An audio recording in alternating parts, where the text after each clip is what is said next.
All right. What's up, guys? Welcome to the latest episode of the Good Faith Show. I'm your host, Andre Morton. And the Good Faith Show is only exclusively on the ATP Network. You can catch the ATP Network on YouTube, Twitter, Twitch, and Rumble. Um, yeah. And also, too, I got some shameless plugs for you guys as well. Follow the official ATP Network Twitter account. My handle right there is at ATP Network 247. Yeah, we doing work on that. And also too, follow the ATP Network crew. You might not see all their faces all the time, but you might see three of the four faces. But hey, man, we putting in the work. We doing the best we can. So follow us on Twitter, and also I forgot to add Damien again. Lord have mercy. Oh man. Damien, he has some issues to take care of, but he's back. He wanted to contribute, so follow Damien at Thano1490. So he's on the network too, and also too, like the video. It's free. It don't cost you a damn thing. Our channel is very small right now. Hopefully it won't be like that all the time. I know that we have a very high mountain to climb before we reach to a point where we're relevant. Obviously, right now we're not super relevant. Probably the only people that know that we exist is the people that watch me on Twitter on a regular basis. So if you're on YouTube and Rumble, like the video. And also, by the way, if you're on Twitter, um, Twitter just have major issues. I don't know. I recommend you watching my live streams and my clips on YouTube and Rumble. Like, obviously, those platforms don't have the issues Twitter have. Like, sometimes Twitter will push out my when I go live, and sometimes you can't even see what people went live for some reason. So yeah, go subscribe to the ATP Network Twitter. I mean channels on YouTube and Rumble. Yeah, that's I highly recommend that. I understand like Twitter you can watch it and tweet, but yeah, Twitter just it's not stable. When you fire 75% of your staff, that's why the platform damn near shut down, and then that idiot gonna blame it on Ukraine or something like that. Like it ain't Ukraine, it's you because you fired people that keep a big social media platform like that running. You idiot. But all right, y'all. So yeah, man, I just got done doing a show with Liz, Ty Peasant. You know, yeah, man. Just so much shit going on, and you try yourself to be, you try to be, you try to be steadfast, man. Like every day in the news, it's always something new. Like holy shit. Like shout out to the dude, one of the due distance guys. They said that hell every day is enough news stories to last a year, and that's true. Like obviously we know Trump is doing the Steve Bannon strategy, which is doing like 800 things in a day because you only know so many. You can only talk about so much shit at one time. So yeah, yeah, that's what's going on. And also too, I heard about celebrities in space, Katy Perry and Jeff Bezos' wife or something like that, and the other two people. One person was a sexual assault victim or something like that. I mean, billionaires, man, billionaires have nothing else to do with their money, man. Like, really, are you really? Why is it a necessity to go into space? I guess when you're a billionaire, you basically spend and did whatever the fuck you want, and then you just get bored. Yeah, let's go to space. You're not even in space. You're in the stratosphere. By the way, the stratosphere, the highest next to when you're in space. Like, God, like, and you got people, that have a neighbor down the road that's struggling to pay her electric bill. And I helped her chipped in on a few dollars to help keep her lights on because you need water, you need air conditioning because it's hella warm today in Louisiana. So yeah, and you got billionaires going to space. So God help us all, man. I just don't know. I just don't know. So yeah, man. Before we get to the Bronco of the stream, let's talk about this orange idiot right quick, man. This guy is full of shit. This was from last week. Like I'm telling y'all, man, so much shit happened. It's hard to keep up. But shout out to Islam channel for covering this. They be on top of everything too, man. Like I'm glad I collaborate with Islam channel and stuff like that, pushing them out, man, because they do the damn thing. So Here it is. Feel about the Gaza Strip. I think it's an incredible piece of important real estate, and I think it's something that we would be involved in. But having a peace force like the United States there, controlling and owning the Gaza Strip, would be a good thing. And if you take One thing that's crazy about this idiot, like he want to own and control everything. Like he want Canada, he want Greenland. He named the Gulf of Mexico the Gulf of America. He want the Panama Canal. Next, this motherfucker want Africa next. I don't need to get his ass any ideas, but he next he gonna make Africa the 51st state. Like, oh God, yeah. Trump's Gaza. What do you call it? Trump Gaza or some shit. That AI generated video, which I have a mixed feeling about AI, man. I really do. AI, it can be useful in some things and other things like that. Bullshit like that. Nah, I could have left it there. This is when he had Benjamin Netanyahu at the White House, which is just two war criminals, two wannabe dictators. I mean, Benjamin Netanyahu is a dictator, like Trump want to be a dictator. So, hey, two birds with a feather flock together, right? All right, let it continue. Disgraceful, man. the people, the Palestinians, and move them around to different countries, and you have plenty of countries that will. You know, man, history does repeat itself. Like, you remember when the Native Americans was, this is like the United States right here is, this they indigenous to this land. That's why we call them indigenous people. Um, the Palestinians are indigenous to Gaza. I mean, to Palestine in general, not just Gaza, to Palestine. So you're gonna take indigenous people off their land and move them to different countries where those leaders even said that we don't have the resources to maintain and upkeep these people. Oh God, man! Like, oh God, man! I'm trying to watch what I say because YouTube is so tricky. Like, you can't even cuss on YouTube like you used to. I'm not much of a cusser like that. Like, I could like spit some words out, but every word out of my mouth isn't profanity. But dang, man, I really want to say something. Oh God, history does repeat itself. Like what they did, um, like dude, Europeans are in Israel. Europeans are not indigenous to Palestine. I mean Palestine. Like, how about Benjamin Netanyahu and his clan go back to Europe? You know what I mean? Since people love to say black people need to, people see that some racist crackers out there love to say, "Oh, black folks need to go back to Africa." Well, how about I can say this in terms of like the Israelis go back to Europe because you came from Europe. Even Benjamin Netanyahu, like that's not his original name. He changed his name to sound more Hebrew. See, I show you right there. These people are full of shit. And this asshole said they should leave their own land.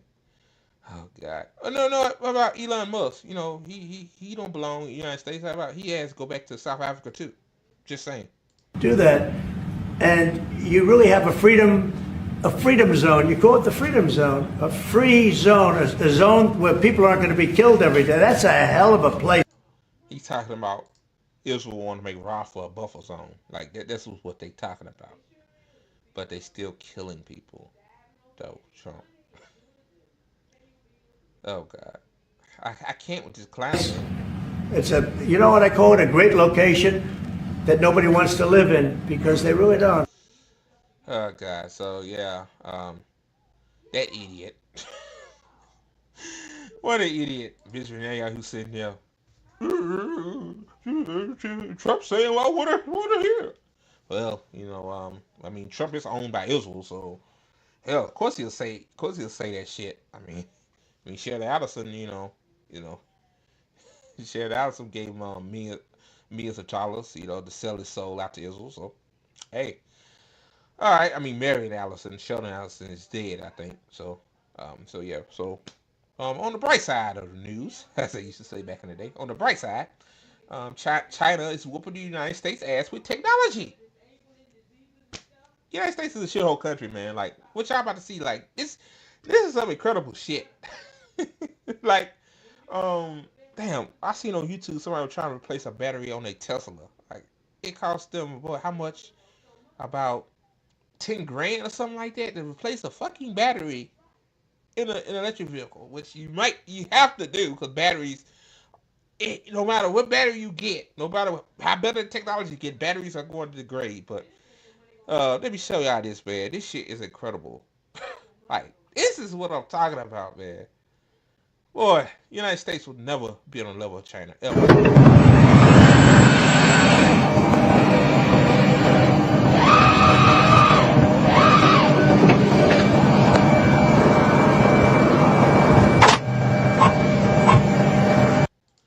If y'all, well, I'm pretty sure I read the caption, but that's a machine that replaces the the batteries in the Chinese electric vehicles, BYD.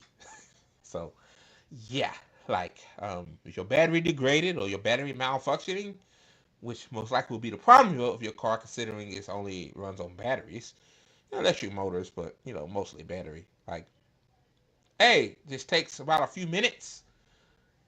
Take the old battery out, put the new battery in, and you good to go. No having to leave your car at the dealership for fucking weeks because the people that work there don't even know what the fuck they doing. Oop, I said I'm gonna stop cussing a lot. Don't know what in the hell they doing.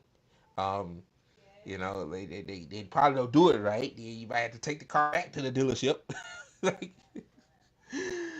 because the dealerships are not paying, they're not, training their their workers, how to do it right, or they find the cheapest people possible to do it, which that's usually the case. Um, like somebody put the wrong alternator in my car, and now I need another alternator because somebody didn't know what they're doing. So I'm gonna replace my alternator myself. Thank God for YouTube, but this is incredible. But let me finish it. I'm gonna let it play through. Let it play throughout.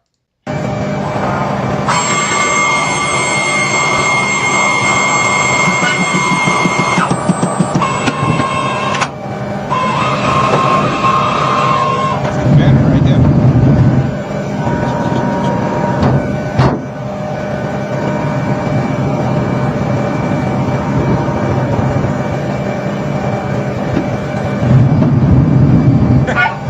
New battery.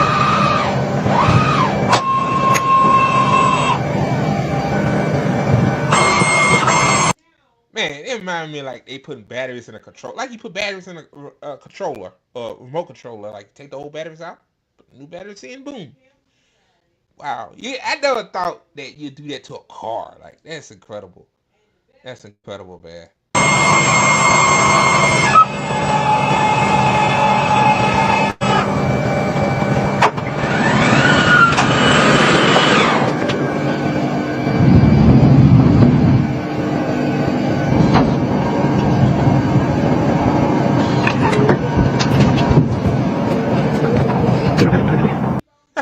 That's incredible. The person just drove off. Like wow, that's amazing, man. Wow, like that shit will never happen in the United States. Never, because and then the batteries. I think I read too. Those batteries are not even that expensive, like a Tesla battery or something like that. Wow. And then what's cool about it too is like some of them have generators in them. You put gas in the generator, and I think it'll generate enough power for the car to last 700 miles or something. Like wow, 700 miles. Like China's a big country too, so you need that range. Like imagine if I got a BYD or a Chinese electric car and I have 700 miles of range. Like holy shit. So I mean, I could go from here to fucking Miami, really, without even stop for a charge. Like Miami far away from here. Like yeah, man, that's incredible. Chinese man, like they're doing things that the United States could do, but they don't want to do because of capitalism. They want to hold us down as little as possible. Um, I'm pretty sure Chinese phones are way more better than Apple phones. Even though the crazy thing is, Apple phones are assembled in China, by the way. Like even Tim Cook admit, like, hey, China got the technology, like to make these iPhones. You gotta have football fields worth of factories to make them. Like, if Apple wasn't so greedy and took that technology from China and brought it here to the United States and paid the workers a thriving wage. I like JB used to say a thriving wage. It is like that's what you need to survive these days. Like minimum wage ain't it, $15 ain't it, bruh. Like you need really quadruple that. Um, yeah. Um, like then we'll be on top of our shit, but no, no, because you pay the Chinese half, you pay Chinese less, so you put facilities there.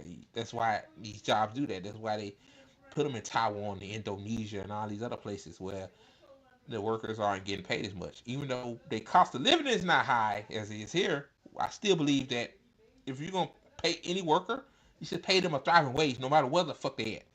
So yeah, I'll show y'all those two clips, man. That's incredible. Um, it's so cool, man. Man, I'm really thinking about moving to China, man. Ghana or China? Like, I think I'd be more happier there. And then also too, before I get to a news story, so like these people documenting their how much rent is overseas. Like this guy got a penthouse in China, and he's paying $1,200 a month for a penthouse. Like and not no real rinky dink apartment. Like my friend got in Florida, that's one bedroom, which is the same for 1,500. He actually paying less, and he got like 5 or 6 bedrooms and shit like that in China. You know what a penthouse would be in the United States?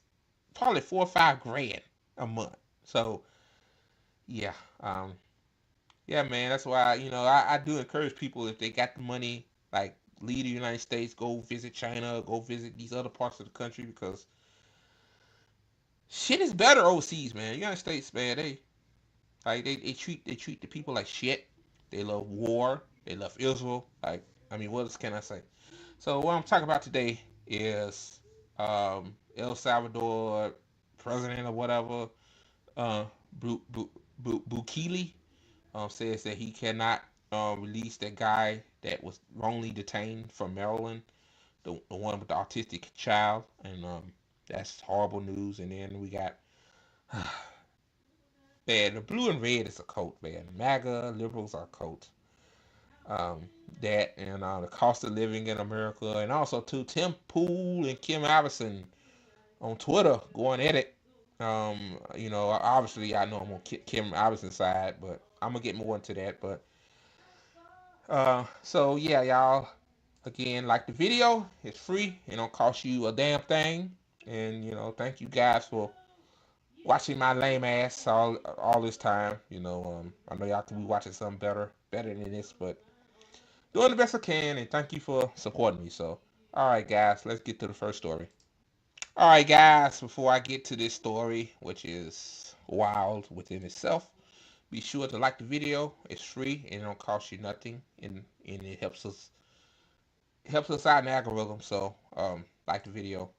So, oh God, man, um, the title of this story speaks for itself. It's for Newsweek. It says, "Wife of Trump supporter detained by ICE trusts president to make U.S. safer." So, let me get this straight. ICE detains you for almost a month, and now you coming out saying that you trust Trump to make the U.S. safer. So wait, you implicating yourself as you a part of a gang? Like that's claim what ICE, why Trump is using ICE to detain all these immigrants, like because most of these they're supposed to get the criminals, which turns out they're getting anybody that has a tattoo or a brown. Like yeah, just yeah. See, they got a quota too, which is probably reason why they pushing this shit out more too. Oh God. So let me read it. It says Republican voter's wife, who was detained by federal immigration authorities, has told Newsweek in an exclusive interview that she still believes in President Donald Trump's immigration policies, even after spending 8 weeks in detention. Oh my God, bro! You spent more than a month. Hell, I said a month earlier. I said a month a few seconds ago. You spent 8 weeks in a detention facility, and you said you go come out and say that still like what Trump is doing. Like, I don't think this woman is a criminal, but okay, let me continue. Let me continue, man. This is so crazy, bro. Oh my God. Camila uh, Nunes, Munoz is a Peruvian citizen. Oh God, I'm botching up her nationality. Who was detained after her visa expired while she was applying for permanent residency, and her husband said he supported Trump's deportation policy despite her arrest. Oh God, these people are so damn. It's so cucked. Despite the president's tough approach to immigration enforcement, Munoz said after her release, I trust the process that he's doing to make this country a safer place, a safe for me and for the immigrants. Oh God. So so she admitting like, oh, I'm glad Trump did what he did. Oh, I'm glad he's detaining innocent immigrants that's just try to come to the U.S. to make a living for themselves. Oh yeah, I appreciate him making it safer. Oh God, read some more. Munez also told Newsweek about the harrowing experiences she encountered, including meeting murderers separated from their children while in detention, witnessing poor conditions within the facility, and overwhelming relief she felt she felt when reunited with her husband. So you saying that Trump doing so? You and your husband must be Trump supporters, okay? So y'all say y'all agree with his immigration policy, but and I thought, and you told your experience of being there and seeing mothers not have their kids, but you gonna still say with a straight face probably that you still like what Trump is doing. Boy, this shit is a cult, a cult. It ain't just MAGA cult. It's blue coat too. But Jesus, man, that's like me getting wrongfully arrested because I'm a black man, and then I come out and I appreciate the cops for doing the right thing. Oh, the police doing great things. Oh, he's making me safer. He's making the country safer because he locked my innocent ass up. Man, I tell you, boy, it sounds so crazy. Man, you'll think like this should be on one of those like fake blog sites that's like a professional website, but this shit is actually real. This is a real story, man. Like, oh my God, bro. Um, Let me see. Despite the hardship, she expressed her trust in the process and her acceptance of the outcome of her fate. I mean, why? If you innocent, then why you gotta? Well, okay. That's them right there. Um, Nice couple.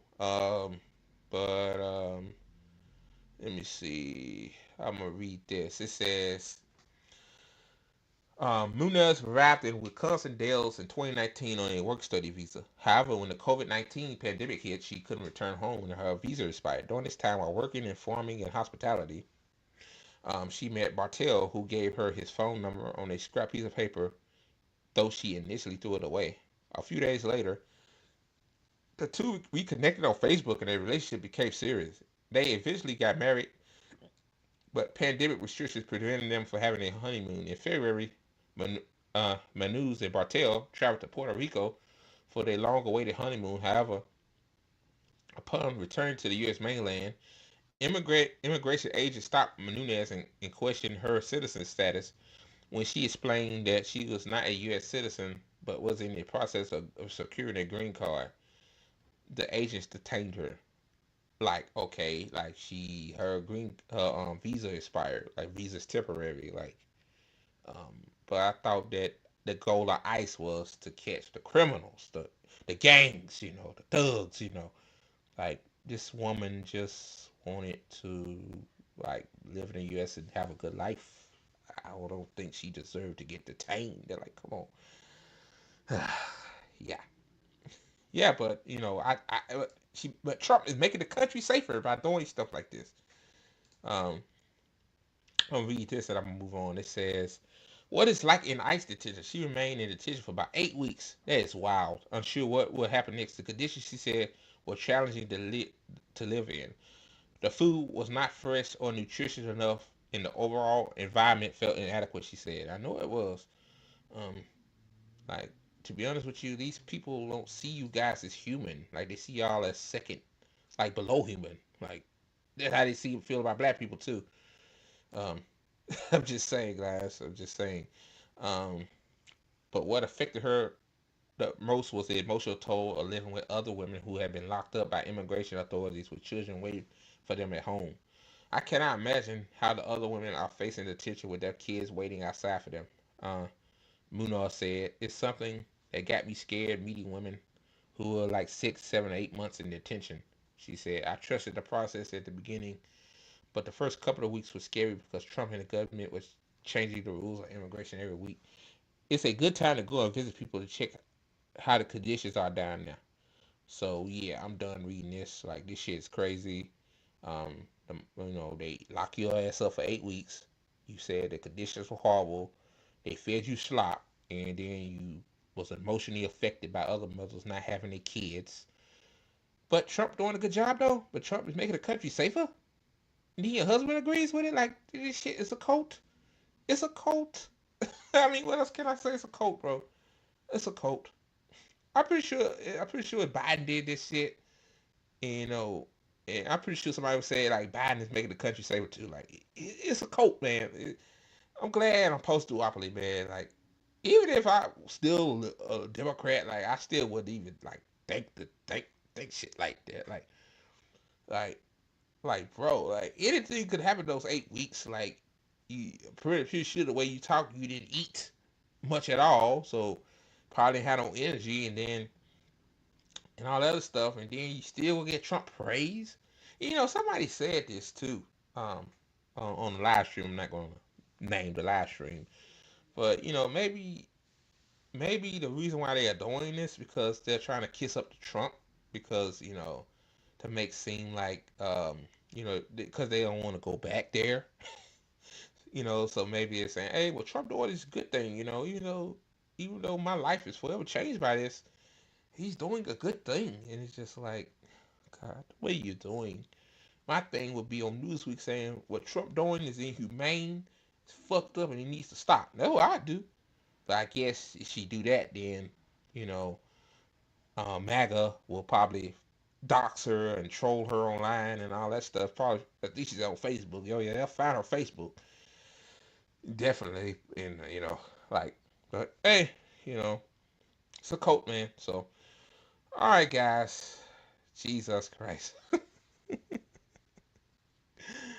Oh God, man, we really need to break from this two-party system. I swear. On to the next story. All right, guys. Before I get to this next story, be sure to hit the like button. It's free. It don't cost you nothing. It don't cost you nothing. Um, you know. So, oh God, this came out today. It says El Salvador's Bukele, beside Trump, says he won't return immigrant wrongfully detained. Great, great, great, great. I'm gonna play this little short video right here. It's 52 seconds long. Um, Here we go. It's crazy how you got JD Vance on the side. Like, I guess that's his side piece. You gotta have your side piece there. Mr. Revlon Wayne. I asked ¿Usted lo President liberaría, Bukele, what is Presidente your, Bukele? can President Bukele weigh in on this? Do you plan to return him? Well, I'm suppose you're not suggesting that I smuggle terrorists into the United States, right? It's I mean, always how can I smuggle? How can I return him to the United States? Like I smuggle him into the United States, or what do I do? Of course, I'm not going to do it. It's like, But you know what?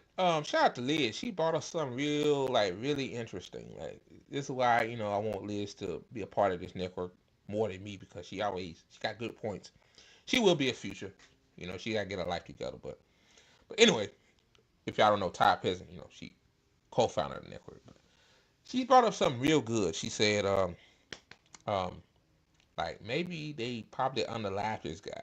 And I kind of believe it because he sounds really stupid. Like it's called a plane, right? You can fly him back to the United States. Airplanes.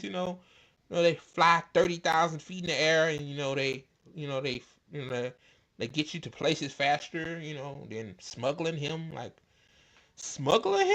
the United States. Like you sound so stupid. Oh God, this guy sounds so stupid. He's just like Trump, man. They both just say some stupid shit. Like that's some shit Trump would say. Oh, you think I can't smuggle them back to the United States? You know, I can't do that. Oh God. Uh, The question is preposterous. How can I smuggle a terrorist to the United States? I don't have the power to return him to the United States. First of all, this guy was the father of an autistic child. So how is he a terrorist for wearing a Chicago Bulls uniform? I mean, not uniform. I guess clothes, and he he was at Home Depot when ICE detained him. Like he's not a terrorist. What? Okay. States. So you could release him inside El Salvador. Yeah, but I'm not releasing. I mean, we're not very fond of releasing terrorists into our country. I mean, we just turned the murder capital of the world into the safest country of the Western Hemisphere, and you want us to go back into the releasing criminals so we can go back to being the murder. You know the grossest thing too is I'm gonna get out of this is that Trump is quiet in this. That's crazy. Like the Supreme Court even ruled 9-0. Like, yeah, you got to bring this guy back because he didn't do nothing wrong. I mean, despite how corrupted the Supreme Court is, so like, you know, even they said, hey, you got to bring this guy back, and you got this asshole Bukele saying, he's a terrorist. You can't bring a terrorist back to the United States. Like, what? What? Anyway, let me read a little bit of this. Yeah, man. I just couldn't hear that no more. It's just bullshit. El Salvador's president, Nayib Bukele, sat next to President Donald Trump in the Oval Office on Monday. He will not return Kilmar Abrego Garcia, yeah, the immigrant from Maryland who was wrongfully detained. I don't have the power to return him to the United States, Bukele said when a reporter asked. But Trump can. It's called an airplane, like I said. How could I smuggle a terrorist into the United States? He added, repeating the Trump administration claim that Abrego Garcia is a terrorist gang of member of MS-13, which it has not been claimed in a court battle over his fate, which even the Supreme Court said bring him back. Bukele, the self-described world's coolest dictator. Yeah, yeah, of course. You know Trump. Trump looks up to dictators, man. Like Trump wants to be a dictator, so of course he'll be quiet. Like, he wants to be like that. But let me continue. Who has become a key partner in Trump's controversial deportation, called it a preposterous question, saying, "Of course, I'm not going to do it." As Trump nodded in agreement. See, like that's crazy. Like Trump is overruling the judges, bro. Like the judges told Trump, "Hey, you can't block this. You can't block that. You gotta bring these people back here." Trump said, Trump, Trump gave them a big old middle finger. Like, bam. Like, it really does. Did they just stand by and let them do it? I mean, hell, like I said, like, you let your kids get away with, doing bloody murder. You tell them don't do it. Of course they gonna do it because they scared of you. Trump ain't scared of you people. Um, uh, I'll continue reading. Uh, Abrego Garcia family and lawyer has denied that he has any affiliation with the MS-13 gang. The administration has not publicly presented evidence that Abrego Garcia is a member of MS-13 or a terrorist, and it has not been charged with any crime or convicted. It says Abrego Garcia was sent to El Salvador's infamous COCOT prison following that what the government says as an administrative error, even though his administration said it was an error, it's a mistake. Trump agreed with him saying he's not going to bring him back to the United States. Yeah. Despite a 2019 court ruling barring his deportation to El Salvador, his attorney said he escaped El Salvador in 2011 due to political violence. Um, Benjamin also wrote, an attorney for Abrego Garcia, told ABC News that he has very serious concerns in response to the Salvadorian president Bukele's remarks that he doesn't have the power to return Maryland man to the United States. Um, Osoro said Bukele and President Trump are both incentivized to not bring Abrego Garcia back. Of course, They don't want them back. Bukele's doing this because that's obviously what Trump wants, right? Or Soros said. Sorio said, because if they bring Abrego Garcia back, it's going to be a media frenzy, and this guy's going to be all over the news, and then we'll know about his experience. Exactly. That's a good point. Like, yeah, like we know that those prisons in El Salvador is slave camps, um, and obviously, just like that woman, Menunez, said, like she said, the food was bad, and people was just very upset because they are separated from their families. Pretty sure Garcia's situation is worse. Let me continue. It says the Supreme Court last week ordered the Trump administration to facilitate the return of Abrego Garcia. Trump on Friday said, uh, if the Supreme Court said bring somebody back, I would tell them to do that. I respect the Supreme Court.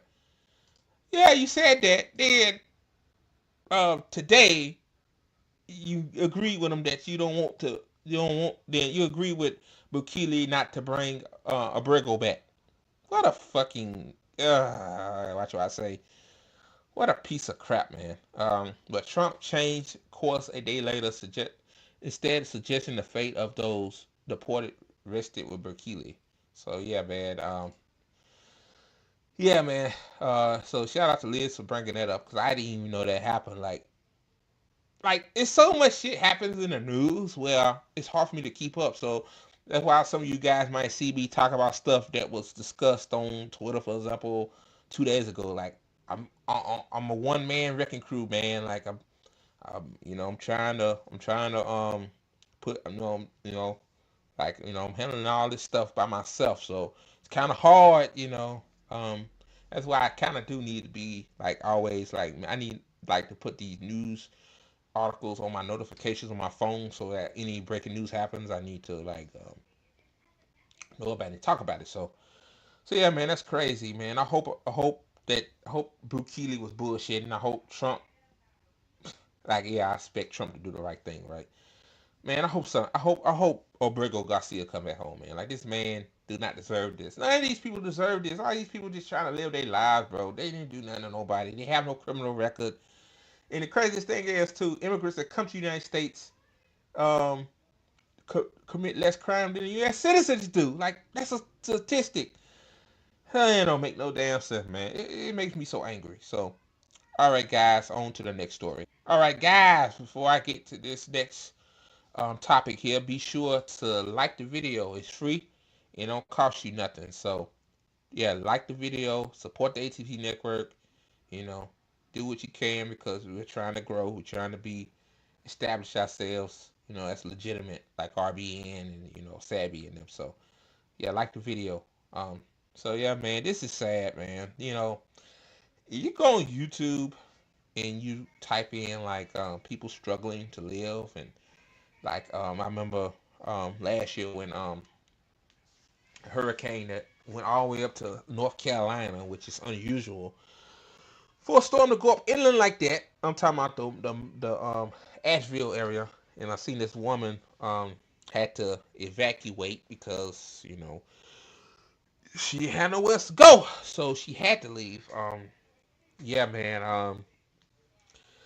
It's sad, man. So many people have stories like this, and yeah. So I'm finna play it and stop it on the way, and yeah. It says the cost of living in America is making people give up. Like I told my mama earlier today, I said, Mama, like people work so hard and they ain't making it. Like this is so unsustainable. My mama, the boomer she is, gonna manipulate what I said and saying that I'm pocket watching people. Like I'm not pocket watching. People are literally telling their stories online every day. Like I get it, y'all. I like my mama. She's in a different it's a generational thing. Like she had Leah said, boomers had community. Like they have community no more, man. Like like it's a lot of individualistic shit going on. So let me play this and pause it. This is what I'm struggling with in America right now in my 20s. Why is everything so expensive? Why am I making more money waitressing than I would make using my college degree? I barely have a life. I have 2 days off and I work Wednesday to Sunday, doubling just to pay my bills. At 22 years old, all of my bills are in my name. I have no help. How are y'all affording housing? In Myrtle Beach, a 1-bedroom apartment is $1,500. How are y'all getting insurance, going to the doctor, getting medicine? And then some of us are. Wow. So she's in her 20s. She has a college degree. She's waitressing because apparently her college degree is probably hard to find a job because AI is taking over, which is another reason why can't stand AI, but it is what it is, right?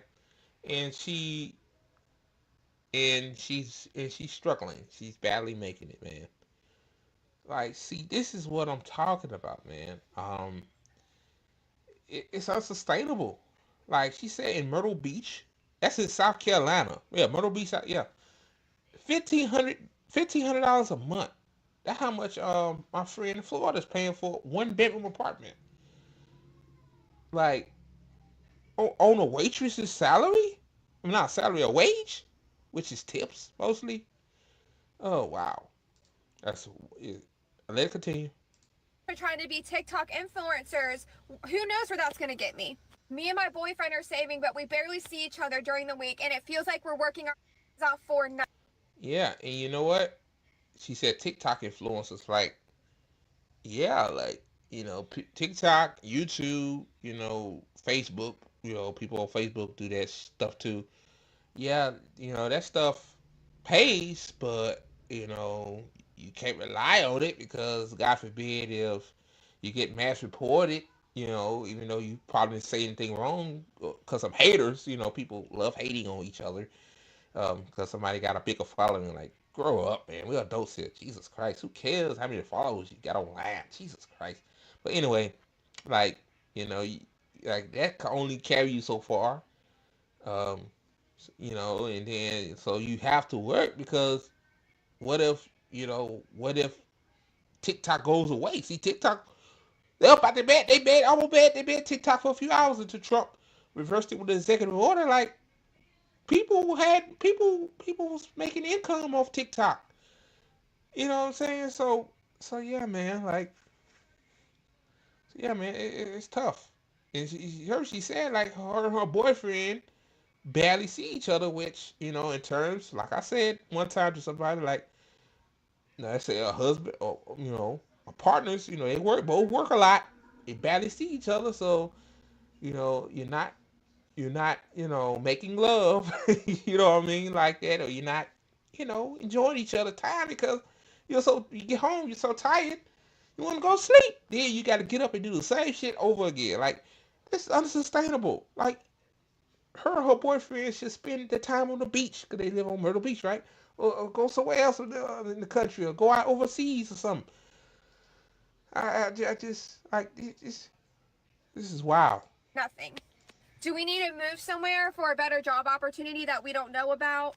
Do any of y'all really know what you want to do with your life right now? It is so scary being in America right now. What am I doing wrong? I work every day and I'm still broke.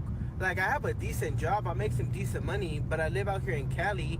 Like, Oh yeah, like, I'm gonna say this, like, it's not your fault that you are struggling.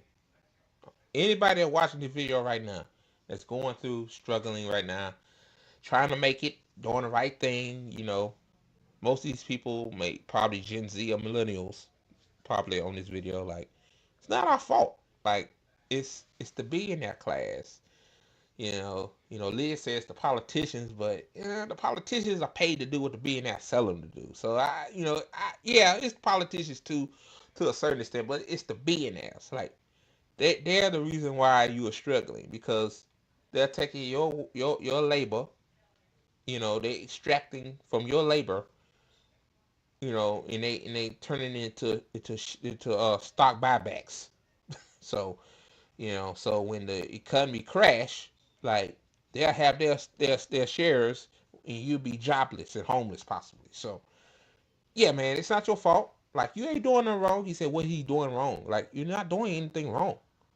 I'm not doing anything wrong. Ty Peasant, Liz ain't doing anything wrong. Mike, he's unemployed at the moment. He's not doing anything wrong. Like, we are people that just trying to work hard. I mean, trying to not work hard. I hate that word work hard. We're just trying to live. That's all. So back to this. Like, bro, as soon as I get paid, I have all these bills stacked up, bro. That shit wipes me clean. Like, fuck, I got no money left over. Making 100,000 a year doesn't get you anywhere nowadays. Hi, guys. Wow. This guy said $100,000 a year. I believe it. In California, $100,000 a year,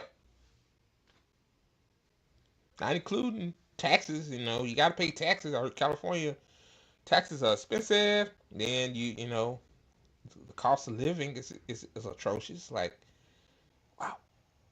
And the minimum wage in this country is $7.25 an hour. Man, man, oh man. I'm really stressed today. I just went to the grocery store, bought 10 items, and it was 80 freaking dollars already. I literally have $10 left in my account. So, a Wow. little backstory. I got laid off from my job a month ago, and I've been applying for jobs months before I got laid off. Sent out hundreds of resumes already. Applied to hundreds of jobs on the internet, remote and on site. Tailored my resume to every position that I applied using ChatGPT. Went to only a few interviews and still nothing. Like, what the is going on with America right now? Like, it's so freaking hard to live here. I mean, to be an ass, to be in that class, yeah, being an ass is making. They find ways to make our lives harder by making sure we stay on the bottom. They might let a few crumbs. Let a few people, have a little bit of what they want, but the rest of us, we ain't shit. We ain't shit to them. We just cogs in the system. Then once AI comes, then they have an excuse to get rid of all of us, damn near. And let AI take over. Somebody said that. Somebody said, I hope AI gets real smart and come after the CEOs and the billionaires. You know, that would be hilarious. But yeah, man. Like, you heard what she said, man. She went to the grocery store, 10 items, $80, left her with $10 left in her bank account. You can't buy a gallon. You can't buy a full tank of gas with $10 anymore. Like, and she's jobless too. On top of that, it's not like she's waiting for another paycheck to come. And she been struggling to find jobs. Like, what's she gonna do? Rent due. These landlord real estate companies don't give a fuck. Like, if you gonna come with that rent, you evicted. You gone. It's crazy. Like, I'm gonna stay positive. I'm gonna keep applying for jobs. I'm gonna keep showing up. But man, my bills are not going to wait. Y'all, I just went today and got my driver's license renewed, my car tags renewed, picked up two prescriptions, and got a few groceries. Wow. To say that I'm completely broke now is an understatement. So I'm going to have to go home and start selling off my furniture to be able to live the rest of the month. I mean, that's just, it's unbelievable. Wow. Poor lady, man. And she a little bit younger than my mama age. Like, yeah, man. Boomers and Gen X, man. They struggling too. It ain't just millennials and Gen Z. Like, she had said she had to sell off her furniture, bro. So where she gonna sit at? Because she's just trying to live. And you got motherfucking Bernie Sanders and AOC going to these basically performative ass rallies saying that the Republican oligarchy is bad. No, motherfucker, it's the Democratic oligarchy too. Democrats got donors too, being oligarchy donors too.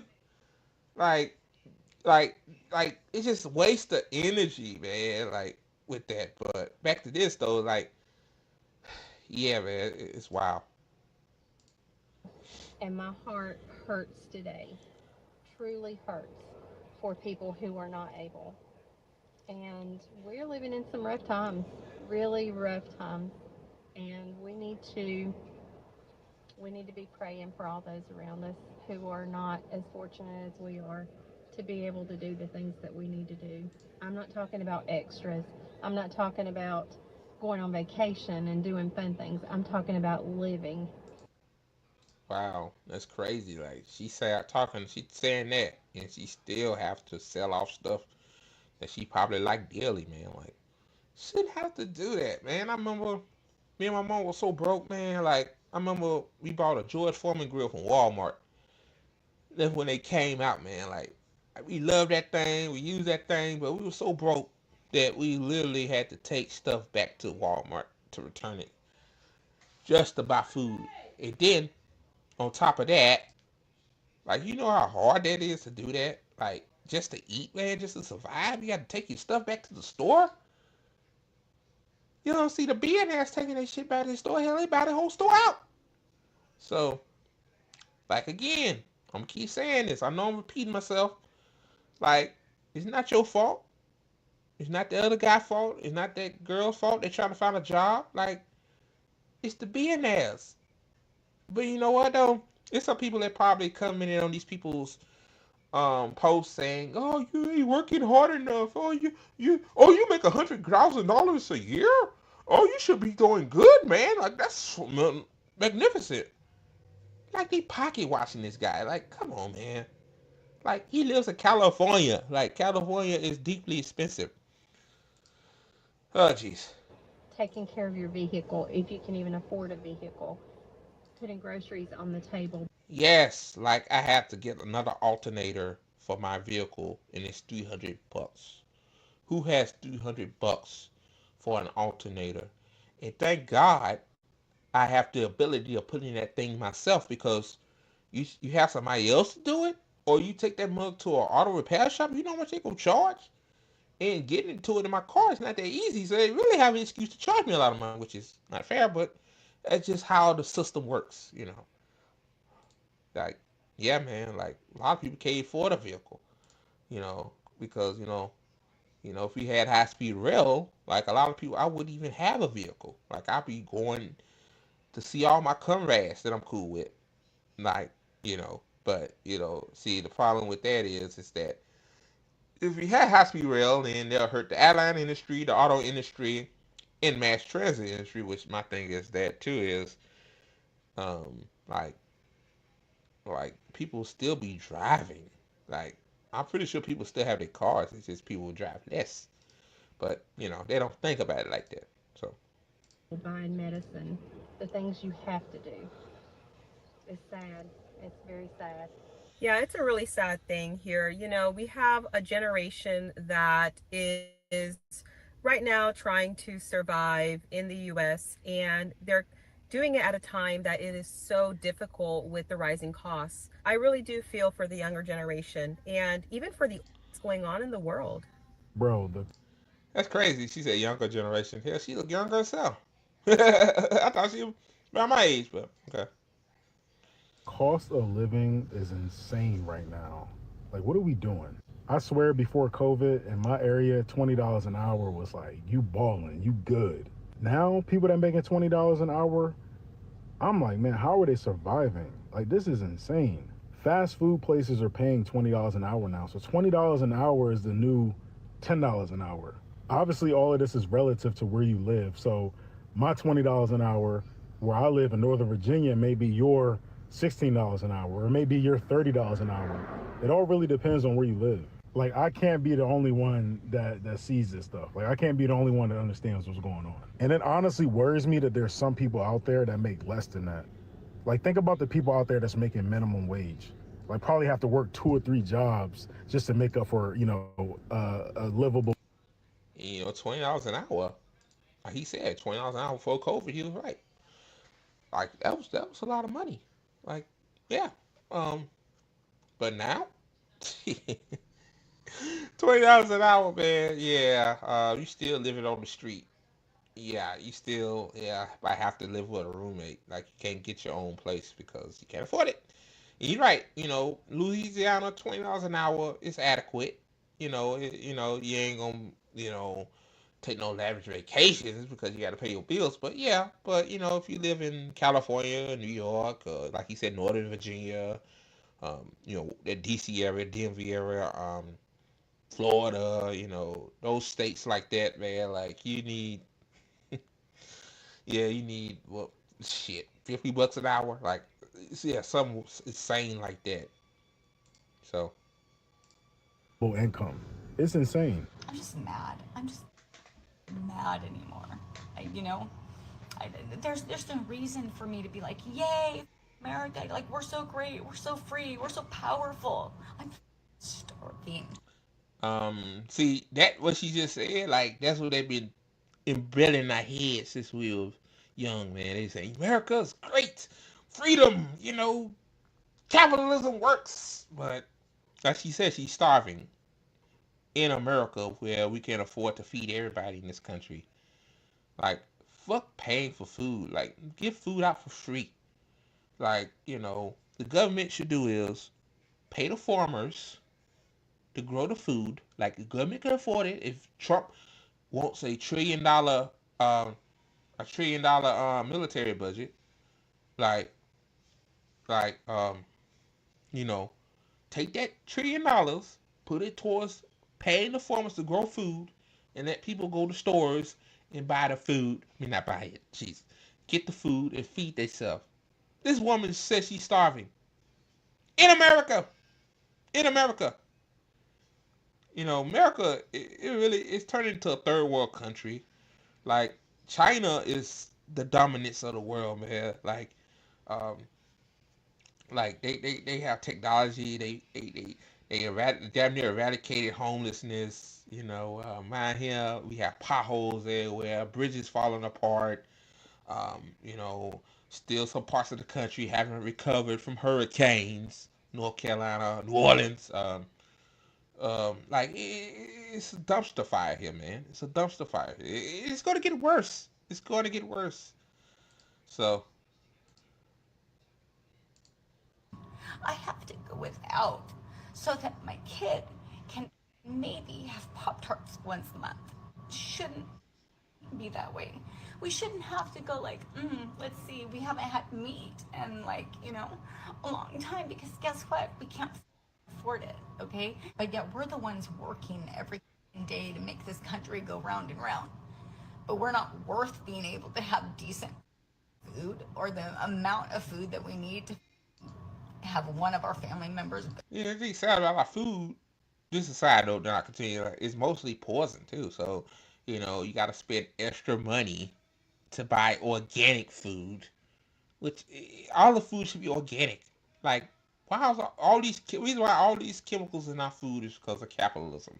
It's to grow our meat faster. It's to preserve our food faster. Which my thing is, if everybody was eating regularly, we wouldn't have to put preservatives in our food. Like, it's killing stuff. It's killing us, by the way, giving us cancer and stuff. But yeah, it's ridiculous. Go without. I'm done. I'm done. I'm so done. It shouldn't be this way. And I know that it's not just this way for me. Living in America is freaking. That last part she said. Then this will be the last one I talk about. I gotta move on to the next one, but she right. Like people are finally starting to realize that hey, I'm struggling. I can't feed myself, or I can barely feed my kids. I'm not the only one going through this. It's other people. Other people have stories online that's either the same as mine or worse. Like even that woman said. That woman said that hey, I I I have to sell my furniture and stuff, but it's people that are doing way worse than I am. Like that is just crazy. Like it's crazy, man. So yeah, this be the last one. Then I'm gonna move on to the last topic. Ridiculous right now. 2 to 3 grand on average. You need to make 2 to 3 times that. 9,000 a month. How many people with regular bachelor degrees are even making that? No one. Not a lot of people. No one wants to live with roommates. That's not the answer. Everybody deserves a safe and clean space. There's no reason why so many people should be roommating, or you can't even.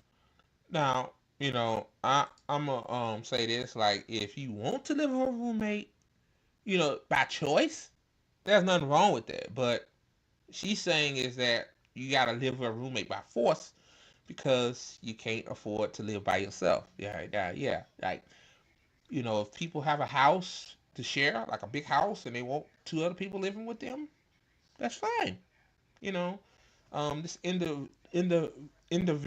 individualism type shit, like, that also too been embedded in our minds to think that, hey, you gotta do stuff on your own. Like, we should be able to help each other. But I'm not smearing her. I'm just saying, like, that's what a lot of people think. I get a lot of people watching this saying, like, um, you know, they might take what she says and twist it. No, she's not saying that. She's saying by force. You know, um, you know, um, To be honest, like, I'm not trying to be mean or nothing. I prefer living by myself. But if my family member or my close friend needs a place to stay, hey, they're welcome to stay with me. Hey, I don't care. As long as you'll eat my banana pudding. I'm just joking. All right, y'all, back to this. Even buy yourself your own house. It's not, this is horrible. And I completely agree. $20 an hour used to really feel like it went. So yeah, y'all, I'm done talking about that. It's sad, man. That shit made me emotional. Yeah, $20 an hour, man. Back then, yeah, you was shit. Like, you were doing good, but now, now, no, can't live off $20 an hour. Even in the South, like, you need at least $30 an hour or for shit. Well, that's pushing it. So yeah, man. The cost of living of America, man. People at the breaking point. Why you think it's a high level of suicide? Why you think people is on antidepressants? Why you think people, which is bad? Why you think people are going to alcohol or going to drug abuse? Why you think that all of this stuff is happening? It's happening for a reason. It's because people financial situations mostly. It's other stuff too, but they financial situations. It's shit. Just I mean, what else? How else can I put this? Where else I can put this, man? Like, it's just bad, man. It's a bad time to be a working class person. And, a lot of people want answers, and this is when independent media comes into play. Like, we'll tell them, like, hey, it's not you. You're doing what you're supposed to do. It's the B in that class that's screwing you over. So, all right, guys, on to the next story. All right, guys, last story of the day. Be sure to like the video. It's free and it don't cost you a damn thing. So, oh boy, boy, boy, where do I begin?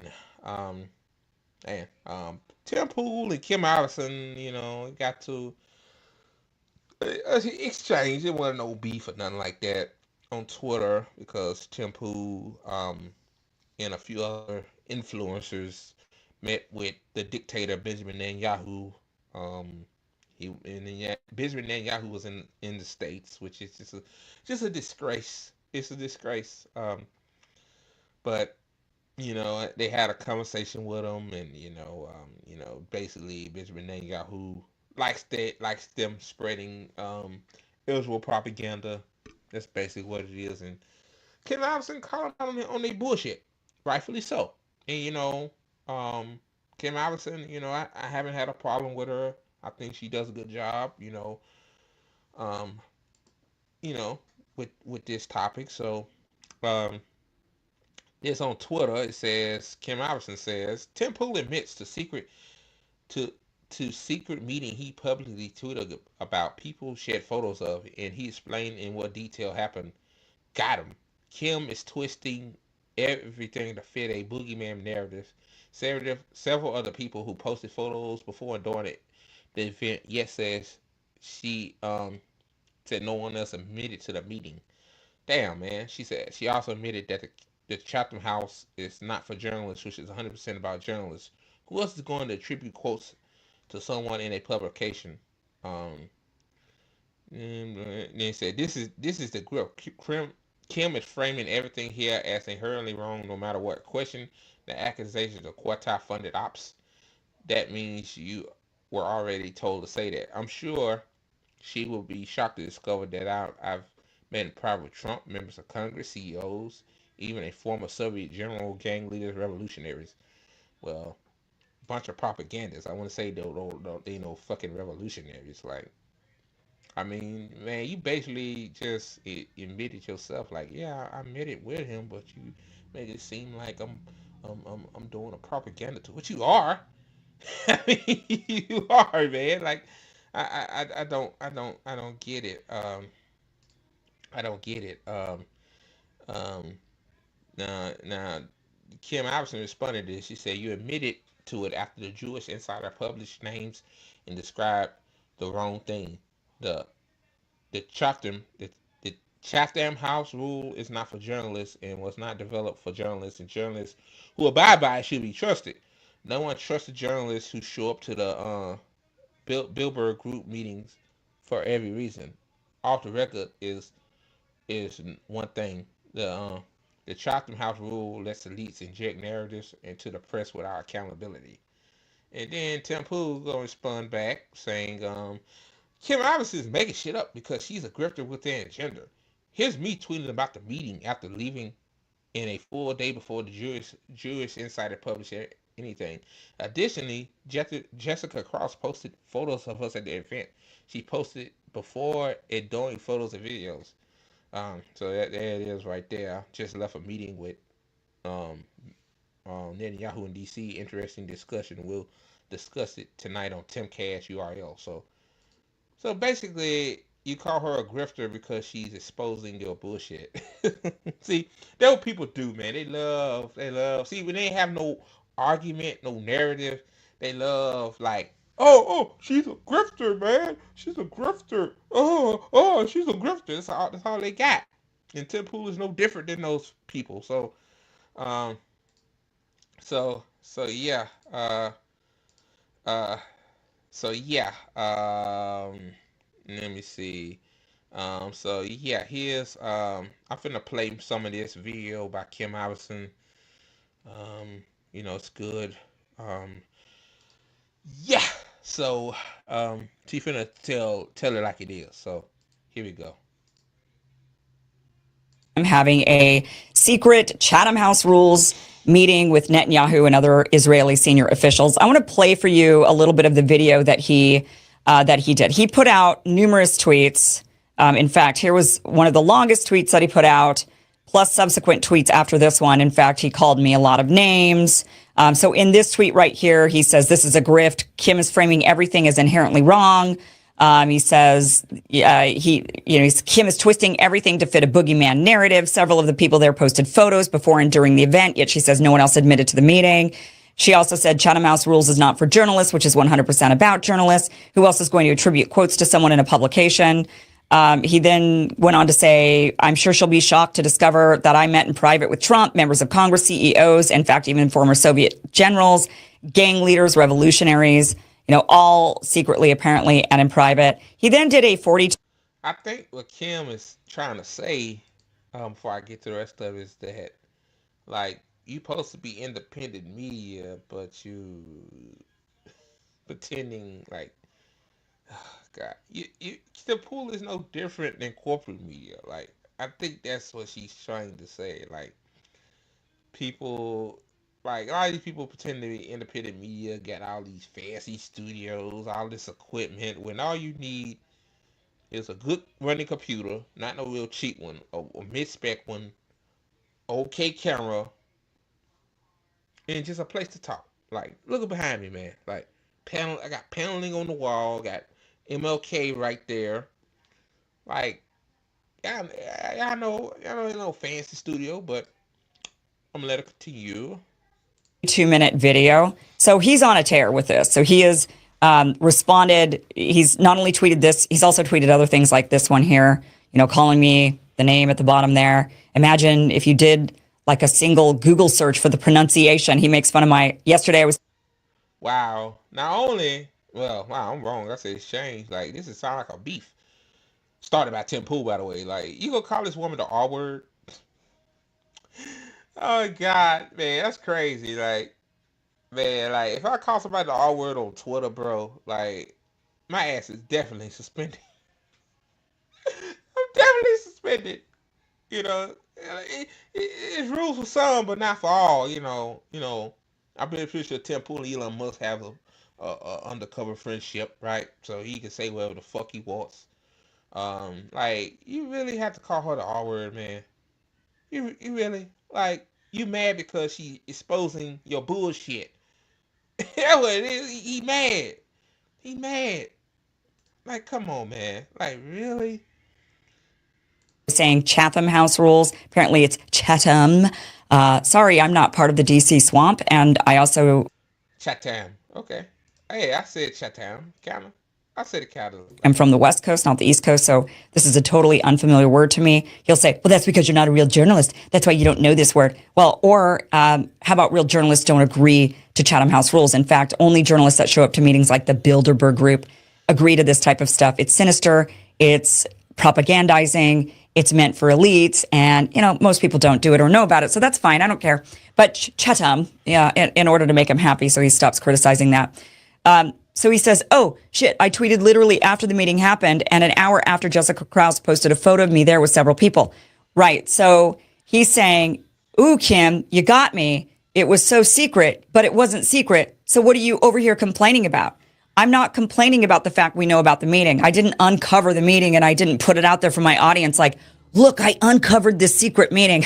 No, my criticism is the fact you agreed to a meeting with a foreign leader trying to get us into war, a foreign leader who is committing a genocide. You agreed to a Chatham House rules meeting with that guy, which is particularly sinister. That is different than an off the record meeting. That is also different than having. see? Yeah, like, bro, like oh God. Yeah, you agreed to a meeting with a guy that's, want to make Rafah a buffer zone and, starving Palestinians as we speak. Yeah. But, oh God, man. I just yeah. Like, yeah, man. Yeah, we knew what you tweeted about the meeting, okay, but the problem is like I would probably be in her shoes too. And trust me, like he called her that R word, he'll probably call me more than that. I like, these people are just scumbags, man. Um, if I, was a prominent person, but yeah, Tim Pool is the R word, man. He is like that's all they got. She just basically stating the facts. You're meeting with a dictator, but she's a grifter because she just said you're meeting with a dictator, basically. Basically. Okay. So I guess I'm a grifter too, and I'm the R word too, according to Tim Pool. Oh God. An anonymous source or attributing a quote or information to, a senior leader in the Israeli government. That is a very different. Chatham House rules is very different. We're going to get to that. But let me show you some of the 42-minute video he also did, which, by the way, Tim is very sensitive, obviously, about this because the majority of his viewers are actually against him on this issue. They don't think he should have had this meeting. They do think he's more pro-Israel. And wow. That's something when your own viewers say that genocide is bad and you meeting with somebody that embeds in it. Mm-mm-mm. But to the viewers though, my thing is stop watching Tim Pool. Like, Tim Pool loves, he loves me with genocide enablers. So why are you still watching his stuff? Maybe you agree with him with other rhetoric he says, but my thing is genocide trumps everything to me. I mean, I'm just saying, like, in his defense, they question his integrity. And how we know this for sure. The video he posted, the 42-minute video that I'm going to share clips from, as of right now, this moment, there are 5,000 likes on the YouTube video, but there are 6.3 thousand dislikes on this video. He is being ratioed on his tweets. He's being ratioed on this video. His fans are not in agreement with him on this. They're more in agreement with me on this. So, damn, man, wow. Damn. People ain't that damn dumbfounded as I thought. Like people got some common sense though. They got some common sense. That's good because man, even people see what Temple is, man. This is why I think he's being particularly defensive and felt like the need to put out numerous tweets calling me numerous names and making a 42-minute video. It's unfortunate. I like Tim. I've always liked Tim. I've been to Tim's, been on his show several times, and we bonded over being part Asian, both of us. And I still like Tim. I don't have anything against him. I am absolutely going to call out integrity issues in journalism when I see them, be they friend or foe. So I don't have a personal bent on this, but Tim certainly does with some of the things that he is, but I mean, he feels attacked, so I don't blame him. Let's go ahead and watch this first little clip from the 42-minute video, which you are free to watch the entire thing, of course. I'd like to thank Kim Iverson for this. Admittedly, it's a slow news day, but I think we get an opportunity to expose what it means to be a grifter. Yes, we will. We've had Kim Iverson on the show. I was a fan for a while. But she seems to have gone off the deep end. I suppose it's a desperate bid for relevance, as is with many people. A desperate bid for relevance. I'm not the one who took $400,000 a month from a company without asking where they were getting their money. Yeah. I remember that. Tim Pool and somebody else. Charlie Kirk, somebody else took that money. Yeah. Like, first of all, Kim Allison is very popular, so she don't need to be relevant. Everybody know who she is. Oh God, like you won an argument when all people got for you is smears.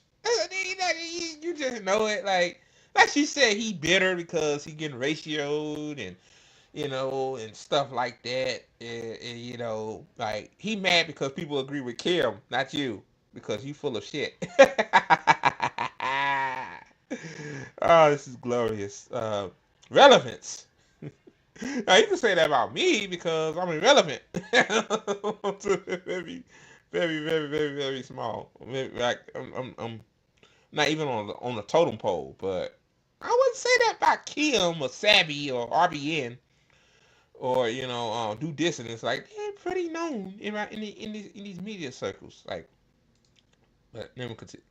Money from. Seems like that would have been integrity journalism rule number 1. Find out where the hell the money comes from. And then you find out, whoops, it came from Russia. I'm not the one that defends the Israelis, that will not, that balks at, if you remember this clip, the USS Liberty clip, where he's like, oh, we can't talk about this, right? Dude, I'm concerned with having American aircraft carriers over there. Like, what I keep being told about the USS Liberty. That's something with the Israeli government. No, you should be careful about that. Be careful about that. Be careful about that. Okay. So calling me the grifter here, saying that I'm doing the bid for relevance. I'm not the one that took an Access Journalism meeting with Netanyahu thinking that it was going to be under Chatham House rules. It ended up not being. But Tim went into that meeting believing it would be, and believing that people would adhere to it, believing that the meeting would be entirely kept secret. And when he saw that it wasn't, he decided he needed to come out with it. Oh, okay. That makes sense. To be honest, I didn't know what Chatham House rules mean. Chatham House rules supposed to be secret. Nobody supposed to know, but apparently somebody leaked it out. Leaked out the details of the meeting, and yeah, he's losing his shit, calling everybody the R word and a grifter, and God, like, bro, you the grifter, like.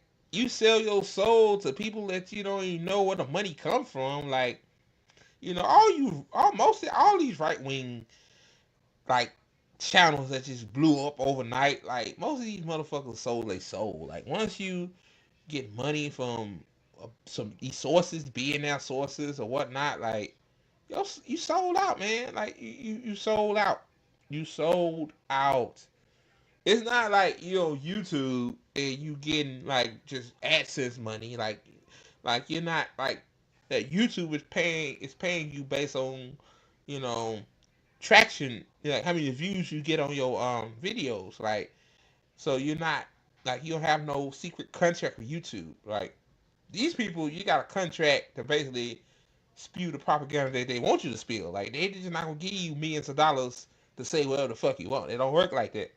But Tim Pool, him and Charlie Kirk and Ben Shapiro and You know, these other kooks, like these kooks, they sold their soul. So that's why you got Ben Shapiro, for example, saying that you shouldn't retire at 65 because 65-year-old don't look 65 anymore, which don't make any sense. Like, so you supposed to just work till you die? That's basically what you might well just say that. You should work till you die. Ben Shapiro got that weird voice. You should work till you die. You should work till you die. Should work. You should start working. Like, come on, man. Come on. But he otherwise agreed to this. How many other meetings has he had under Chatham House rules where he's willing to go, sit, get the information, and under those rules, you are unable to attribute any of that information to anyone at any, it's very different than an unnamed source. An unnamed source, you could say a senior Israeli official expressed concern about blah, blah, blah. You could say that. Under Chatham House rules, you can't say that at all. You can't even, you basically have to act like the meeting didn't exist. So it's propagandizing. That's the purpose of it. It's meant for these elites to get together, spew out narratives to journalists, have journalists keep the information source extremely secret, not just anonymous, but not even attributing it to anything at all. And it's also different from an off-the-record conversation. An off-the-record conversation is you are gathering information from somebody in the know. You are not to be using that information publicly. You're not to publish it. You're not to attribute it. You're not to say anything about it. It's literally meant for background information or extra information so you can follow a lead. That is an off-the-record information, an off-the-record meeting. And again, an anonymous source or, don't attribute it to me. You could say senior level, you could say this, but don't say anything else. This is what I said. You can attribute that. When you have these types of other meetings, then you start saying stuff and you can't say, well, I heard it from a senior Israeli official. You're not allowed to say that. That's why it's so particularly sinister. So he goes on to criticize, and this is what he says. The Chatham House rule was never meant to be used by journalists. Wrong. This is so ridiculously wrong. Kim doesn't even know how to pronounce the word.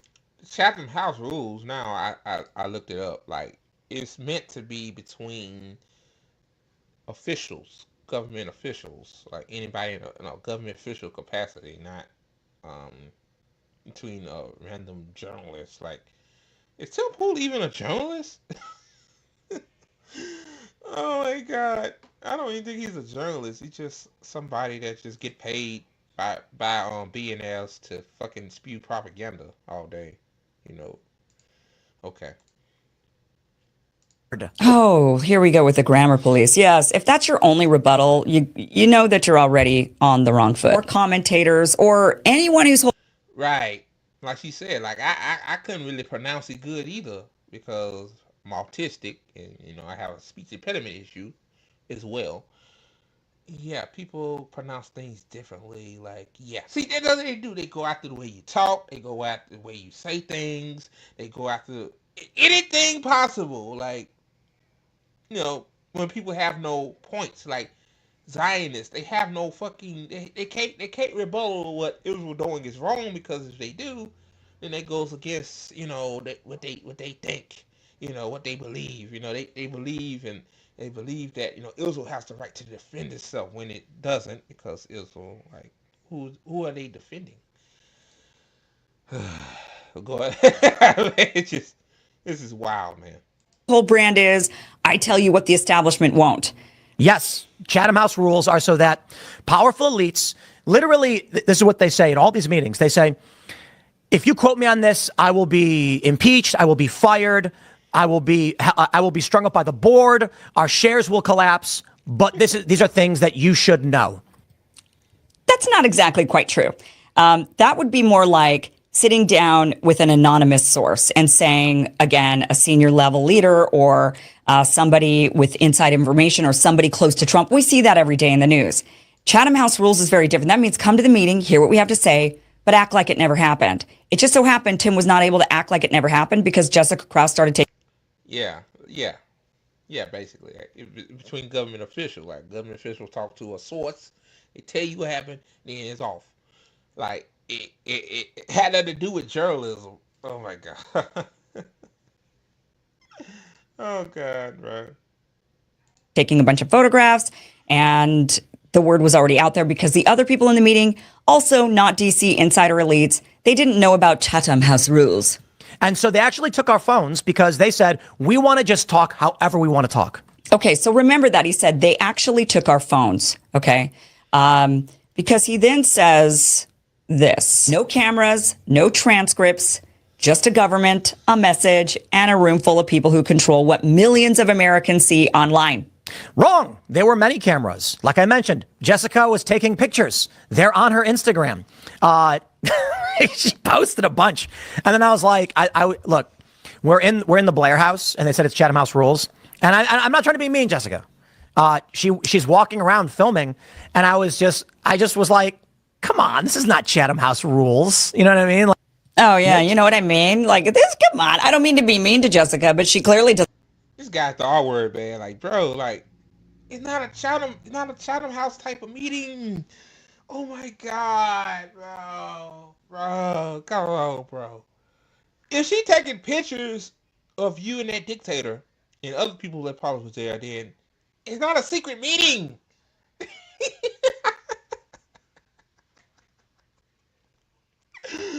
Oh Lord, oh Lord, oh Lord, I can't, man.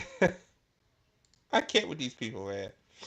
That's crazy, man. Like, oh God, like, I guess these days it pays to be stupid in this space, man. Like, you know, being a Kim Iverson or a Savvy Savs or RBN or me even, like I guess we too real for these people. So, you know, either we get shadow banned, we get suspended off platforms, or, you know, people like this get to say whatever they want. Like, again, I'm telling y'all, man.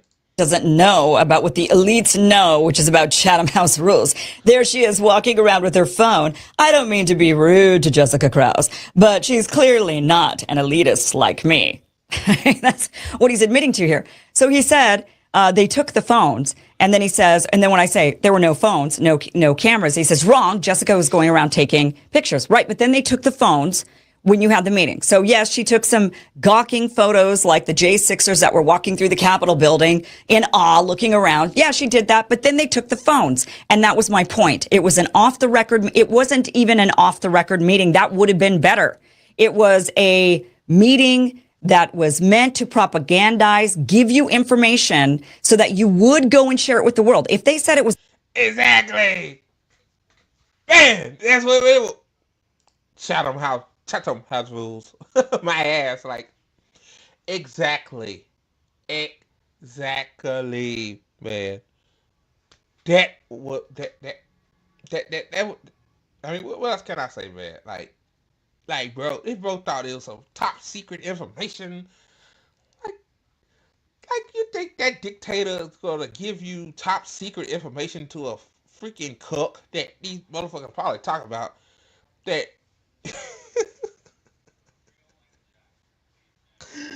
Oh man, like Kim Iverson said it. She was on it, man. She was on it. You know, this is why the heel got rid of her, because she's too real.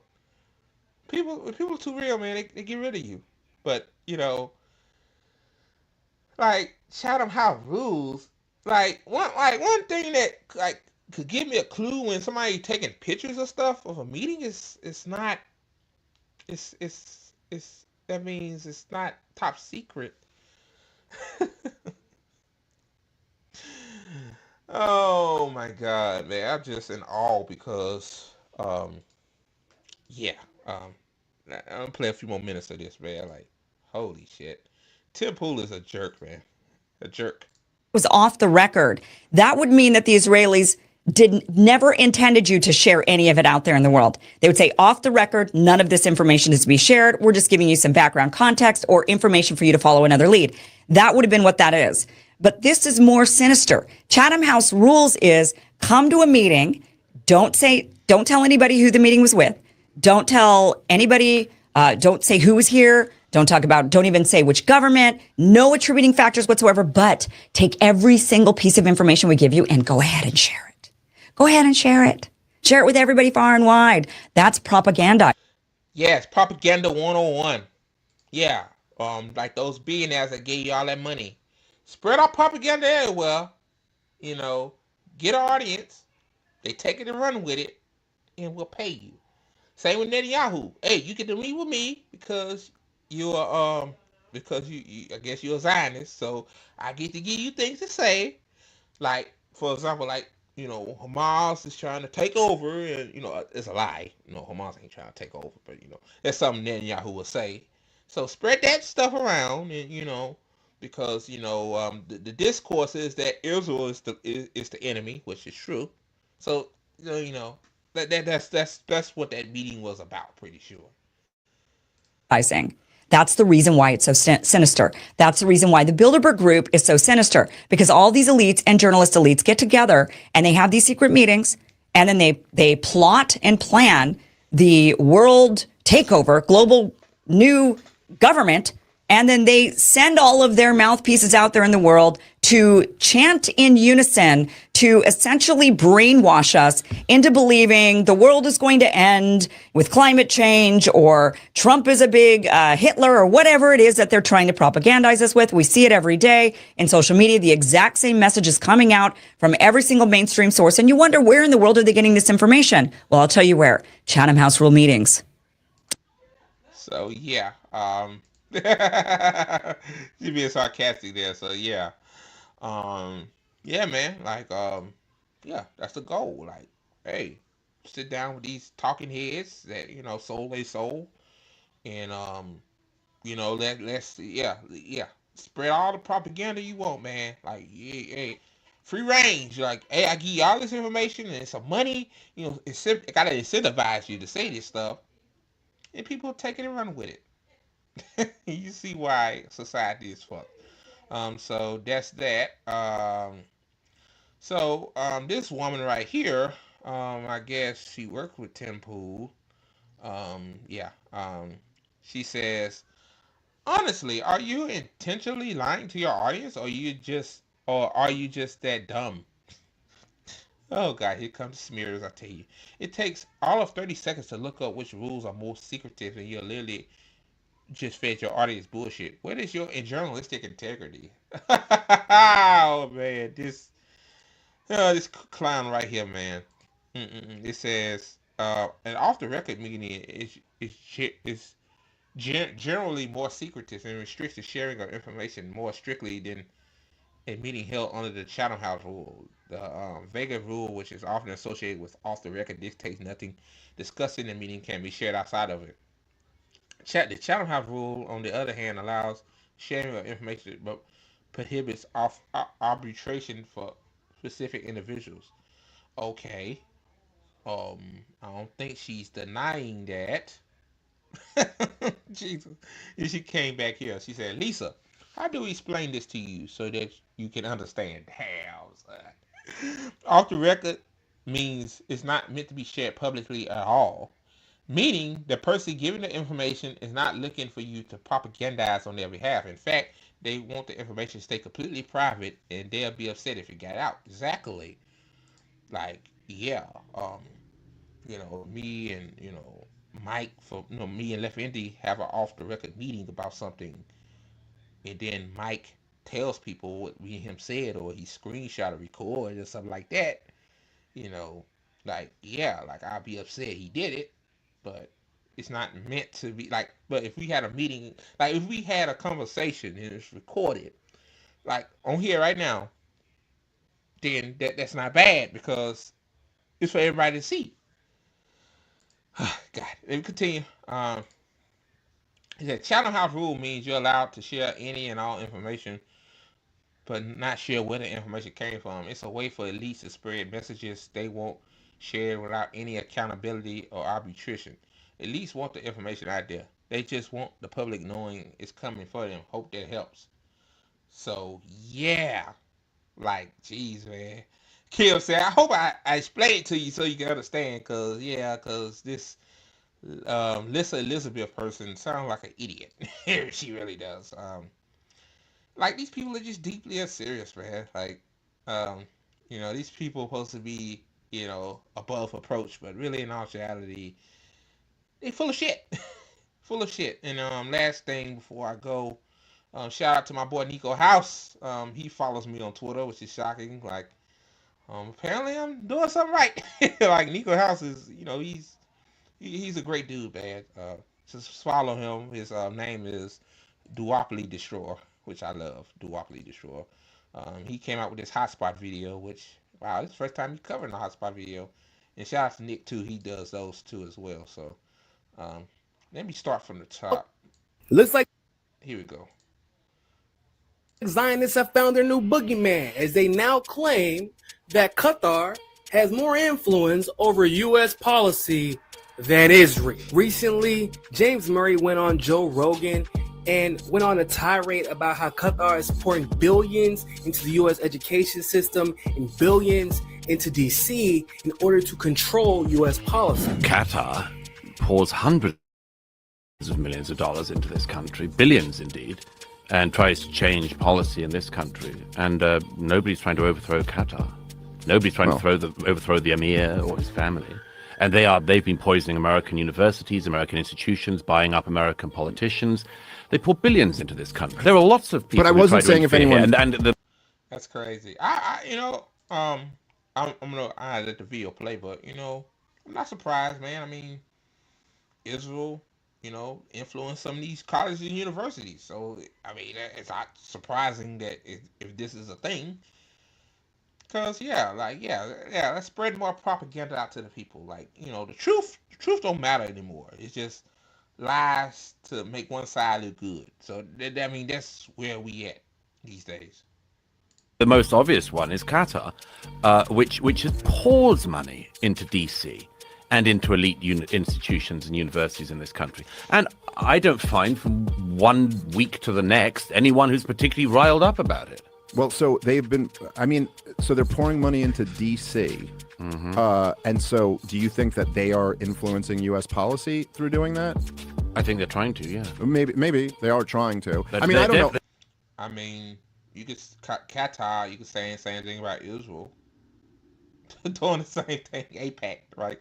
AIPAC and the Israel lobbying, like, yeah, like, I think, most of our politicians are AIPAC handlers. So, I mean, what else is new? Like, he's literally telling things that is not new, They're definitely succeeding with the universities and others. Basically insinuating that anyone who complains about AIPAC and their influence on U.S. politicians should be just as upset about Qatar and their influence over U.S. politicians. Even Tim Pool jumped on the bandwagon claiming that Qatar is the primary actor behind the rise of quote-unquote anti-Semitic content online. Like that ass Tim Pool asked Bibi Netanyahu if he believes there's a Qatari op to manipulate social media algorithms to make anti-Semitic and anti-Israel. Well, you gonna say if Qatar's job is to tell people that genocide is bad, then I'm all for it. But that's not true. So I knew that was bullshit, but I mean, what I was saying was I'm not surprised. Like a lot of heavily influenced come over here, and it's like that. But yeah, See, Israel knows that they lost. That's why they had Tim Pool and others in this, in this meeting and stuff like that. They know they're losing. They're losing here. Israel's losing. Like Israel economy suffered because of this. And people online, like, this is why they banned TikTok. Because TikTok was too real. Like, had a lot of people exposing only October 7th, but what happened before October 7th? Like, genocide happened before October 7th. So yeah. Episodes appear to receive an outsized number of views online. And I've been hearing this argument more and more lately, and the people who are making it, I don't think they understand how ridiculous their logic is and how self-defeating this fake concern about Qatari influence in the U.S. government actually is. Let's break it down. So between 2017 and 2022, Qatar gave in total $70 million to the United States. Now, that's through its affiliates, both directly and indirect lobby. AIPAC, on the other hand, in one election cycle in 2024, spent $90 million influencing political outcomes in the United States. Now, what has that $70 million over the course of 5 years gotten Qatar? less than $200,000 a year in U.S. aid to the country. Now, what is AIPAC's money bought them? $40 billion in just military aid between 2020 and 2024. Wow. Wow. 40 billion in military aid. But Qatar's the problem. Get out of here. Get out of here. Man, get out of here. Yeah, man. Yeah. Now we see who's the real problem here. To Israel. And as an added bonus included in the package, whenever Prime Minister Netanyahu visits the country, the president pulls out his chair just to remind the world who he really works for. Yep. Yep. You know, Donald Trump works for AIPAC. He works for Marilyn Iverson. He works for Israel. So, you know, hey, Benjamin Netanyahu's a king, the emperor, you know, sound like Chris Tucker on Rush Hour. You know, the king, yeah, man, pull his chair out, you know. Oh, Lordy.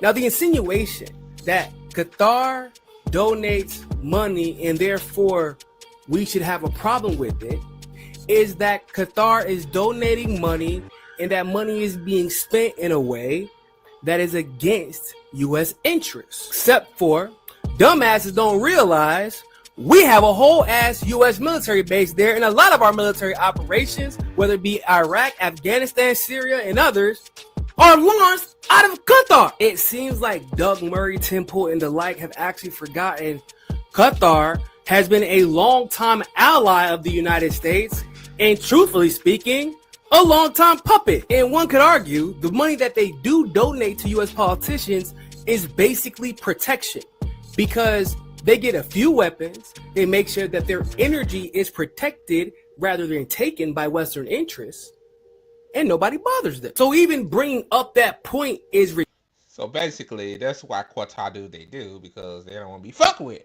So they're sad that they have to lobby politicians to say, hey, leave us alone, bro. Like, you know, we trying to do what we gotta do. So, you know, we know y'all Westerners, y'all some colonizing, hungry, crazy ass motherfuckers. So yeah, we just gonna, you know, get y'all a little cash on the side, and yeah. Yeah, like, here we go. Ridiculous.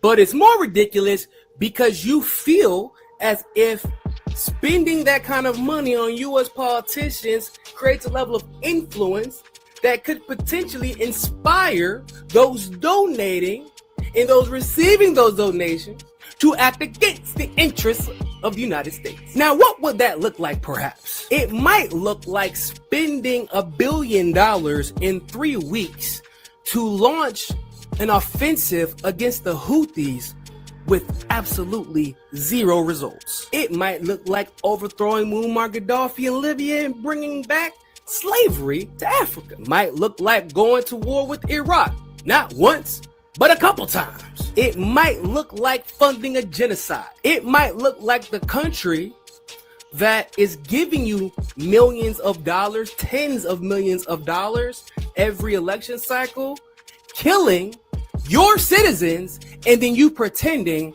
like it didn't happen. When in any other situation.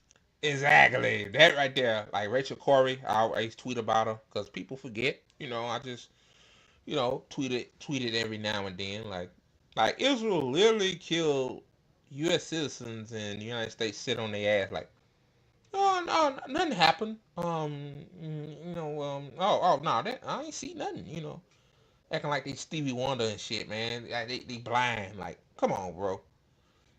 Like, I would be pissed if another country murdered one of my citizens. Like, man. But, you know, hey, the president of the United States pulls out a chair for the God King, you know.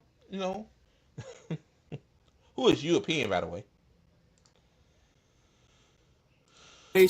That would be enough for you to start a war with them. But Tim Pool thinks Qatar is so influential and so sinister that when the story broke about that private meeting that Tim had with Bibi Netanyahu, he claimed it was fake news and it was bots being funded by Qatar. And that's why everybody... Oh God. What I'm pretty sure what he gonna say. Qatar, a lot of people is what we gonna say Kim Iverson is a Qatar agent or something. Like smears all they got. Weak. Believe this lie. But he said it with absolutely no proof. And clearly no understanding about the relationship between the United States, Qatar, and Israel. Because even Bibi Netanyahu admits that Qatar is not an enemy state of Israel, bro. But dumbasses like Tim Pool and Douglas Murray think that all Arabs are alike. You can't tell. Like these dudes do no research. Like they don't use Google. Like you can like Google it up. Like acting like Qatar is anti-Israel. I think Qatar is kind of like neutral. You know, hopefully they are against the genocide, but yeah. Um, so Qatar didn't have nothing to do with um that meeting getting exposed. Like first of all, like it wasn't a secretive meeting if that woman was taking pictures with her phone, putting it on Instagram. I mean, oh God, this guy thinks he's on top of the world, man. Tim Pool and all these other motherfuckers, man, like, they think they're on top of the world. They talking to these leaders like they God, and they probably think they God themselves because they have millions of views, which is propped up. Let's just keep it 100. It's not authentic views. like like people can buy followers. Like I think a lot of these podcasters, man, I believe a lot of them buy followers, you know, and shit like that. like, yeah, man, like yeah, when you pushed out in the algorithm, of course people are gonna adhere to your bullshit. Like reason why we shadow banned, which is probably the fault of my own, I admit, because my dumb ass played the Breakfast Club video when people told me that Breakfast Club will copyright your shit. And second of all, yeah, yeah, because we speak truth to power, so we're not propped up. Like we're not bought by billionaire, billionaire influence. So a little more of this. Tell one Arab country apart from the other, so they think if they're Arab, they must be anti-Semitic and they must hate Israel. Maybe it's time for y'all to accept that Israel's influence on the United States is a problem. It's okay to acknowledge it. And that y'all are grasping for straws, trying to blame Qatar and claim that they have the same amount of influence over the United States. Come on, bro. And to be perfectly clear, the majority of us have a problem with any foreign government having that much influence over our politicians. And as a matter of fact, many of us talk about it regularly, whether it be Israel, Saudi Arabia, Qatar, or any foreign lobbying group. We have a problem with it. We've made that very clear.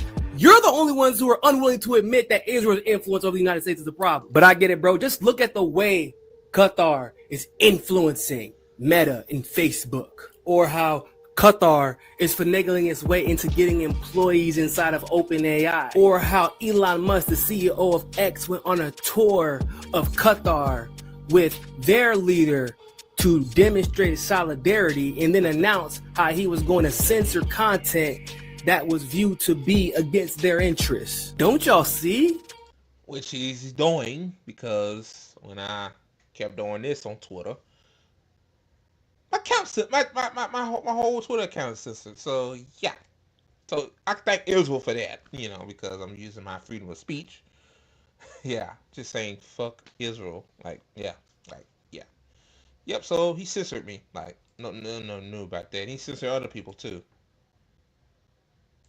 Clearly, all this influence that Qatar has over our social media and U.S. politics, maybe they got a point, guys, because remember, it was Qatar that attacked the USS Liberty in 1967. So maybe we should pay attention to just how much influence Qatar has on U.S. politics. Wow. Nico House is amazing, man. Like, yeah. I'm glad this guy is on doing his thing on independent media, on social media and independent media. Like, yeah, Qatar's the problem, but Israel, like, yeah, Israel won't influence in our technology. But only because, the reason why for that is because people seeing Israel as Israel is done, like their reputation is shot to shit. Like Temple, yeah, blame Qatar. I don't agree with any lobbying efforts by no country. Like I don't think like all these countries should be foreign agents. Saudi Arabia, Qatar, Israel. All these, all of these should be foreign agents because again, like you basically influencing politicians not to mess with your resources. But yeah, man. So I mean, what can you say? Like Temple, all these podcasters are just idiots. They're just ignorant.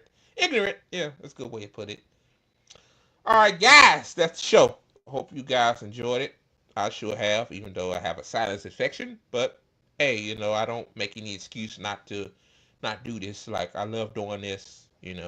Sinus infection or not. Unless I have a severe sickness like a flu or something. I can't do it. But I'm here, man. Like I'll be here. I ain't going nowhere. So I will be here to the end. So believe that. So all right, guys. Y'all know the shameless plugs. Follow the ATP Network crew, including Damien. His handle Thano for 1490, and also to follow the official ATP Network Twitter account right on the bottom of your screen right there, man. Like we need to try to get that up. So maybe if we have enough followers on there, maybe I can leave Twitter for good because I'm so sick of Twitter, man. Just it's come to a point in time where you just want to just leave out social media and go back to the fucking days of where you just got your news off of paper books, off of paper, man. It's just serious. Oh God, but it is what it is. I can't leave Twitter, so I'm not leaving anytime soon. I just hate it. I hate Twitter. Okay, and also to like the video, it helps us out in the algorithm. It don't cost you nothing. So yeah, man. Thank you guys so much, man. Y'all the bum.com that watches my stuff, even though Twitter's platform is screwed and it don't push out when I go live. And and also too, as I said, like be sure if you watch it on Twitter, follow us. I mean, go subscribe to us on Rumble or YouTube, where you should have no problems with us going live. Like, and when you hit the bell beside the subscribe button, it'll let you know when we go live. Like, so you shouldn't miss it. Like, just go there, man. Like, I want to, yeah, I want to grow more on YouTube anyway. Twitter. Um, shouldn't have to rely for Twitter for views. Like Twitter is not really a video sharing platform anyway. Elon wanted it to be, but apparently, like he don't really give a shit because Elon is dumb. So, all right, guys, have a good one. This is Andre Morton signing out. Oh yeah, and by the way, um, fuck Benjamin Netanyahu. Have a good one.